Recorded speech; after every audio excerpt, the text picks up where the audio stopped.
Welcome back to our channel.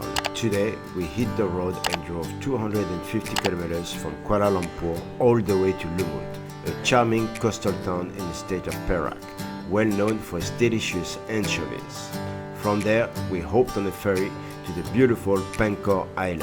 A return ticket costs just 14 ringgit per person and the journey takes around 35 minutes across calm scenic water. From the jetty, you've got two easy options to explore the island. You can hop on the iconic pink minibus, fare range between 12 to 20 ringgit depending on your destination. Or if you're feeling a little bit more adventurous, rent a motorbike for just 30 ringgit per day and cruise the island at your own pace. Either way, getting around Pangkor Island is super convenient. For our stay, we choose the Utan Resort, tucked away near Teluk Nipa, right in the heart of the forest.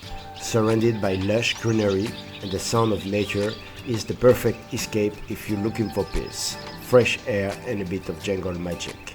Just a short walk from the beach, this hidden gem offers the best for both worlds, tropical vibe and forest tranquility.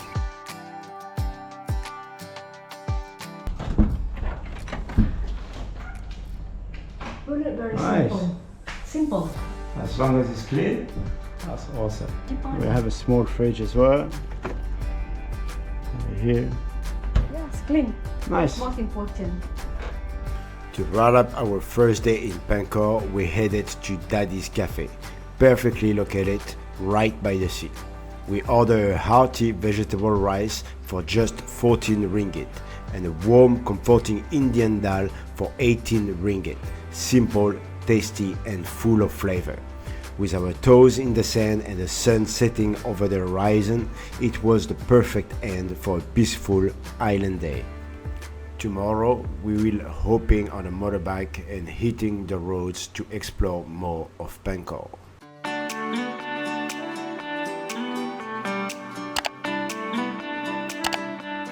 After a steep downhill ride from our chalet, our first mission of the day was to fuel up the motorbike, as we can't explore it on an empty tank.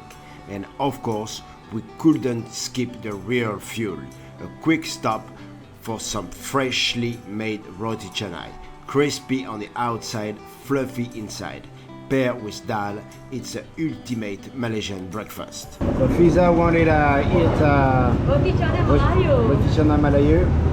So if you don't know, the roti canai Melayu is very different than from mamak, from the Indian roti canai. It smells good already. You can smell the roti. It smells good. And we have some sambal over here. Yeah, sambal here. Sambal is like chili. Is it spicy? It's good? Good. Yeah.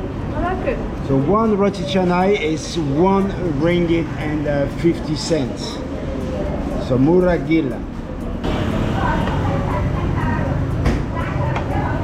You can see it's much better than the one that we went the other day.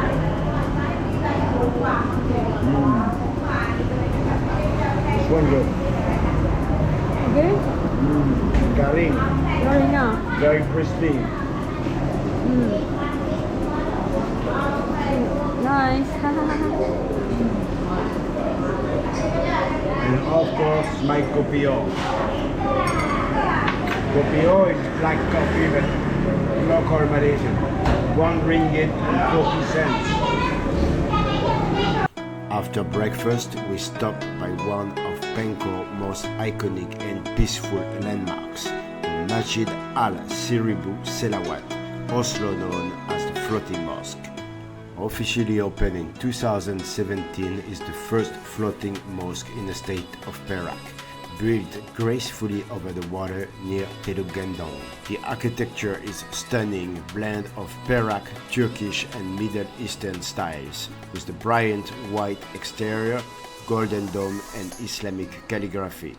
Inside you will find over 1,000 engraved selawat, prayers that give the mosque its name and spiritual charm. Surrounded by the calm sea and open to visitors outside prayer time, it's a peaceful place to admire, reflect and enjoy the unique beauty of Pangkor.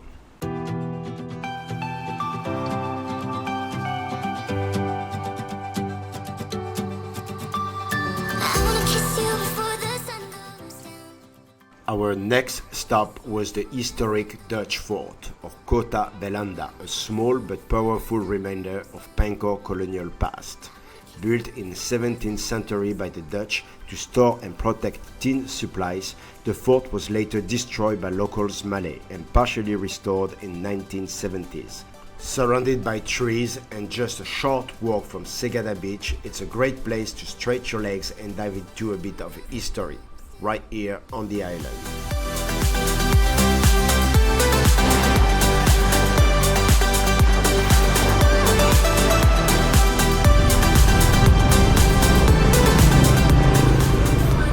So we were supposed to go to the Fu Lin Temple and to the mini Great Wall of China, but unfortunately the road is closed. They had some landslide, so we're not gonna be able to go to see the temple and the mini Great Wall of China. Pangkor is also famous for something a little fishy, but in the best way possible: anchovies. We stopped by one of the local factories where the magic happens. The moment you arrive, you're hit with that strong salty smell of the sea. We got a chance to meet some of the workers who were busy sorting and drying fresh anchovies, a true local craft passed on through generations. Of course, we couldn't live without grabbing a few packs to bring home. Fresh, crunchy and full of flavor. Perfect for nasi lemak or just snacking. For our last stop of the day, we visited Masjid Al-Qariya, also known as Masjid 1000 Doha. What really surprised me was the design.